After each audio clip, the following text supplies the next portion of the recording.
దేశంలో ప్రజాస్వామ్యానికి మూలస్తంభమైనటువంటి పత్రికా మీడియా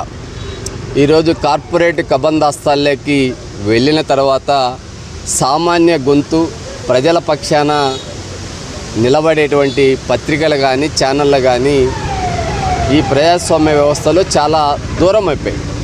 ఎందుకంటే ఈరోజు మొత్తం మీడియాని, దేశంలో ఉన్నటువంటి మీడియాని అదానీ అంబానీ గ్రూపులుగా విడిపోయి ప్రతి రంగంలోనూ వ్యాపారం చేస్తున్నటువంటి ఈ కార్పొరేట్ శక్తులు చివరికి మీడియాను కూడా తమ కబందాస్తాల్లో పెట్టుకొని వాటిని వ్యతిరేకిస్తూ ప్రజల పక్షాన గొంతుకై ఈరోజు దేశవ్యాప్తంగా సోషల్ మీడియా ఇన్ఫ్లుయెన్సర్స్, చదువుకున్నటువంటి విద్యావంతులు సమాజానికి తమ వంతు బాధ్యతగా ఎక్కడ అన్యాయం జరిగినా అది ప్రభుత్వం దృష్టికి లేదా పాలకుల దృష్టికి, ప్రజల దృష్టికి తీసుకెళ్లేటువంటి బాధ్యతను చేపట్టినటువంటి చిన్న పత్రికలు కావచ్చు, సోషల్ మీడియా ఇన్ఫ్లుయెన్సర్స్ కావచ్చు, వారికి కార్పొరేట్ మీడియాకి ఈ మధ్య వైర్యం నడుస్తూ ఉంది. దీన్ని పాలకులు అందరినీ సమానంగా చూడాల్సినటువంటి బాధ్యత, గౌరవించాల్సినటువంటి బాధ్యత, ఆ విధమైనటువంటి ఆదేశాలు ఇవ్వాల్సినటువంటి బాధ్యత వారు తీసుకోకుండా ప్రతి వర్గంలోనూ డివైడ్ అండ్ రూల్ అనేటువంటి పాలసీని తీసుకొచ్చి ప్రజలను ఏ విధంగా కులాలు, మతాలు, ప్రాంతాల వారిగా విడగొట్టారో ఈరోజు మీడియాను కూడా సోషల్ మీడియా అని చెప్పి, కార్పొరేట్ మీడియా అని చెప్పి విడగొట్టి తమకు అనుకూలమైనటువంటి వారికి అక్రిడేషన్లు, ప్రభుత్వ గుర్తింపు కార్డులు ఇస్తూ మిగతా తమకు వ్యతిరేకంగా వార్తలు లేదా ప్రజల్ని అవేర్నెస్ చేస్తున్నటువంటి వారికి వారు సోషల్ మీడియా అని చెప్పి ఎలాంటి గుర్తింపు లేకోకుండా వారిని ఒక రకమైనటువంటి మానసికంగా వారికి ఉన్నటువంటి హక్కు, భారత రాజ్యాంగం ప్రతి పౌరునికి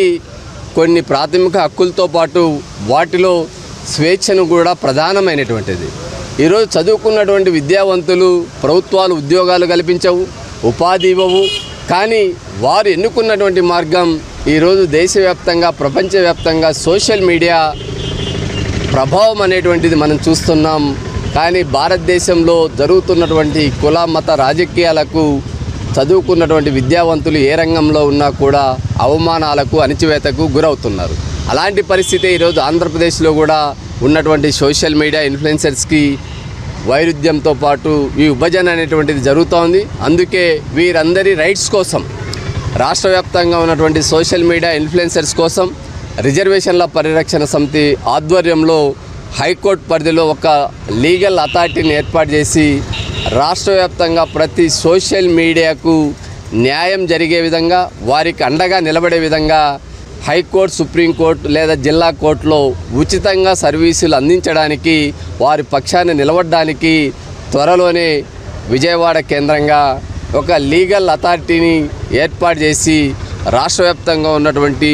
ఎదుగుతున్నటువంటి సోషల్ ఇన్ఫ్లుయెన్సర్స్కి, సోషల్ మీడియాకి, చిన్న పత్రిక యాజమాన్యానికి సంపూర్ణమైనటువంటి సహకారాలు, వారికి న్యాయపరంగా ఎలాంటి ఇబ్బంది లేకుండా అండగా నిలబడేటువంటి ప్రయత్నం రిజర్వేషన్ల పరిరక్షణ సమితి కల్పిస్తుందని చెప్పి ఈరోజు డోన్ పట్టణంలో అంబేద్కర్ విగ్రహం సాక్షిగా వీరికి హామీ ఇస్తూ భవిష్యత్తులో వీరి పక్షాన, ప్రజాస్వామ్య పక్షాన, రాజ్యాంగ పక్షాన ఏ విధంగా మేము పనిచేస్తున్నామో ప్రజాస్వామ్యానికి 4వ స్తంభమైనటువంటి మీడియా పక్షాన కూడా నిలబడి అండగా ఉండడానికి సిద్ధంగా ఉన్నామని చెప్పి తెలియజేస్తాం. దేశంలో ప్రజాస్వామ్యానికి మూలస్తంభమైనటువంటి